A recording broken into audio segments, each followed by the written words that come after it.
আমি কোনোভাবেই দেখছি না এবং এই নিয়ে বিতর্ক হোক এটা আমি চাইছিও না। দেখুন, ভারতবর্ষের আর্মি তারা অত্যন্ত সক্ষম এবং তারা অত্যন্ত একটা বলতে পারেন এলিট অর্গানাইজেশন। হ্যাঁ, ফলে তারা কোনো একটি নাম দিয়েছেন, আমি মনে করি না এই সেই নাম নিয়ে কোনো বিতর্ক হওয়া উচিত। ফলে এবং আমি মনেও করি না যে বিশেষ করে আর্মি, দেশের সুরক্ষা, দেশের বিদেশ নীতি এইগুলো নিয়ে রাজনীতি করাটা সঠিক। ফলে এইগুলো নিয়ে যারা রাজনীতি করছেন, যে পক্ষই হোক না কেন, তারা সঠিক করছেন না বলেই আমার ব্যক্তিগত অভিমত। নাম নিয়ে কোনো রকম ইস্যু দেওয়া আমার উচিত নয় বলে আমার মনে হয়। এই মুহূর্তে দাঁড়িয়ে যুদ্ধ কি সমস্ত সমাধান সবকিছু?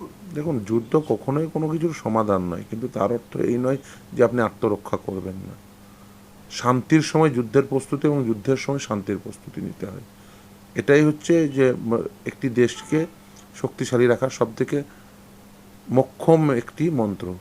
ফলে যুদ্ধ যেমন সব কিছুর সমাধান নয়, সেরকম এটাও ঠিক যে আপনাকে যদি কেউ আক্রমণ করে, আপনার আত্মরক্ষার অধিকার আছে এবং আত্মরক্ষার্থে যদি প্রয়োজন হয় তাহলে নিশ্চিতভাবে যা যা প্রয়োজন তাই তাই করবেন।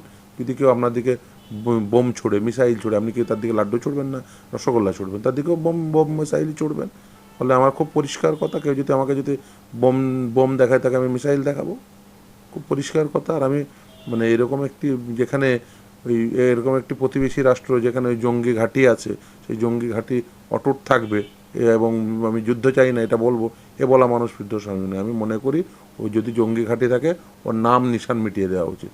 আমি তো মনে করি যে দেশ এই জঙ্গি, বিশেষ করে সেই দেশ যদি তাদের নীতি হিসাবে জঙ্গিদের ভরণ পোষণ করেন, জঙ্গিদের বাহবা দেন, জঙ্গি ঘাঁটিগুলোকে অটুট রাখার জন্য তারা সমস্ত রকম বন্দোবস্ত করেন, আর জঙ্গিরা নিহত হয়ে গেলে দেশের জাতীয় পতাকা তাদের দেহ মুড়ে দিয়ে দিয়ে তাদেরকে ওই বীরের মর্যাদা দেবেন, সে দেশকে যা করা উচিত আমি মনে করি তো সেসব দেশ তো নাম নিশান মিটিয়ে দেওয়া উচিত।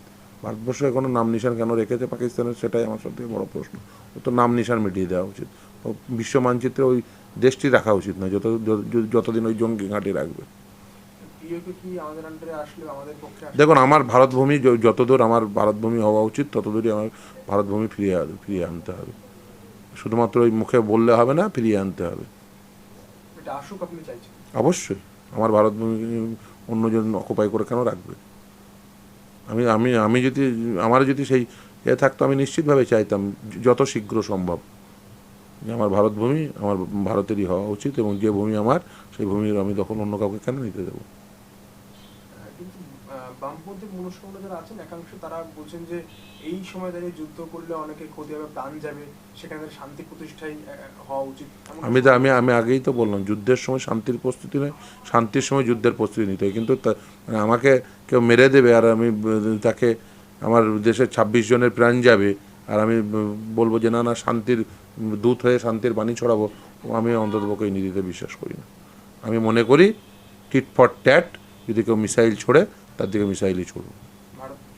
অবশ্যই অবশ্যই আমার পূর্ণ সমর্থন রয়েছে এবং যদি কেউ আমার দিকে মিসাইল ছোড়ে আমি তার দিকে মিসাইলই ছুড়ব।